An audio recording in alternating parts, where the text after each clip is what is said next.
उत्तर मध्य मुंबई महायुति के उम्मीदवार एडवोकेट उज्जवल निकम को वकीलों और होटल व्यवसायियों का समर्थन मिला। शिवसेना विभाग प्रमुख कुणाल सरमालकर की पहल पर सांता क्रूज वकोला में होटल व्यवसायियों और अधिवक्ताओं की एक बैठक आयोजित की गई, जिसमें मंत्री दीपक केसरकर, भाजपा कोकण विकास आघाड़ी के अध्यक्ष सुहास अडिवरेकर, शिवसेना उपनेता कला शिंदे, होटल व्यवसाय के अध्यक्ष प्रकाश शेट्टी, उपाध्यक्ष नारायण अलवा, वकील संगठन के पदाधिकारी शामिल थे। होटल व्यवसायियों और वकीलों ने अपनी समस्या एडवोकेट उज्जवल निकम के सामने रखी। आणि उज्ज्वल निकम साहेब ॲडव्होकेट असल्यामुळे ॲडव्होकेट लोकांना त्यांच्या प्रती खूप लगाव आहे आणि त्यांना काय खूप शिकण्यासारखं आहे त्यांचे त्यामुळे ही मीटिंग लावली। परवा आम्ही अशी सेम मीटिंग डॉक्टरांची पण लावली।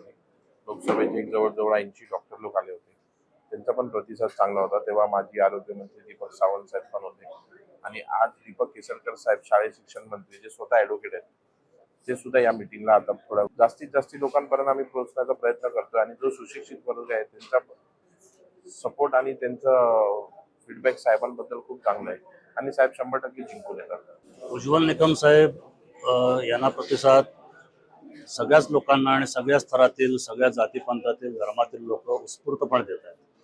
कारण उज्ज्वल निकम यांचं जे कॉन्ट्रीब्युशन देशाच्या प्रती आहे ते कॉन्ट्रीब्युशन खूप चांगलं आहे, आणखीन बोलकं आहे आणि त्यामुळे प्रतिसाद खूप चांगला मिळतोय।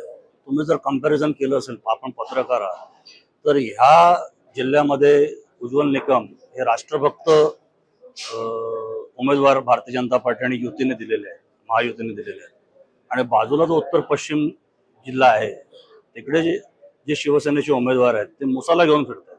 म्हणजे एका बाजूला राष्ट्रभक्त आणि एका बाजूला देशद्रोही, असं सरळ सरळ मुंबईकरांना हे चित्र स्पष्ट होत आहे आणि त्यामुळे राष्ट्रभक्त जिथे आहेत तिथे मुंबईकरांचा पाठिंबा आहे, मुंबईकरांचा सपोर्ट आहे, असं चित्र आम्ही जेव्हा खाली जातोय तेव्हा आम्हालाही दिसतं। निकम साहेब हे अतिशय प्रसिद्ध असं नाव आहे।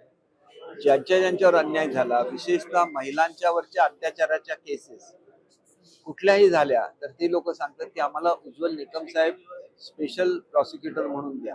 आणि त्यावेळेला त्यांनी ज्यावेळेला न्याय मिळवून दिला, असंख्य दीनदुबळ्या लोकांना हा न्याय मिळालेला आहे, असंख्य महिला भगिनींना हा न्याय मिळालेला आहे, त्यांच्या कुटुंबांना त्यांनी न्याय दिलेला आहे आणि तोच न्याय ते आपल्या मतदारसंघाला सुद्धा देतील अशी मला खात्री आहे। वकिलांच्या संरक्षण कायदा हा मोठा ऐरणीचा प्रश्न आहे। या संदर्भात मी सांगितलं की वकिलांनी या बाबतीत सावधगिरी बाळगली पाहिजे की हल्ला का होतो, हल्ला कोणत्या कारणामुळे होतो आणि याकरता अकारण डॉक्टर आणि वकील हे समाजातले दोन महत्वाचे घटक आहेत। काय खोटा अन्याय झाला असेल तर वकील संरक्षणाकरता जातो, आरोग्य सेवेच्याकडून डॉक्टर होत आहे आणि म्हणून समाजातील काही लोकांकडे हेतूनच टार्गेट केलं जात असेल तर या संदर्भातले कडक कायदे व्हायला हवेत।